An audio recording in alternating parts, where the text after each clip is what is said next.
Hello குட்டீஸ், kids zone உங்களை அன்புடன் வரவேற்கிறது. ஆ முதல் அக்கு வரை உள்ள எழுத்துக்களை பார்ப்போமா?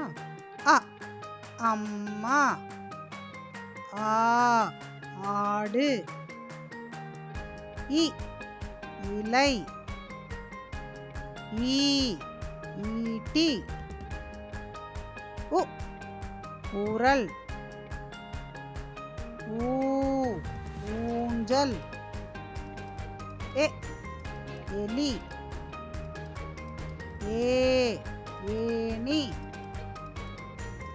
ஐ ஐவர், ஒ ஒட்டகம், ஓ ஓடம், ஔ ஔடதம், அக் எக்குவாள். பயிற்சி பண்ணிக்கிட்டே இருங்க. மீண்டும் சந்திப்போம்.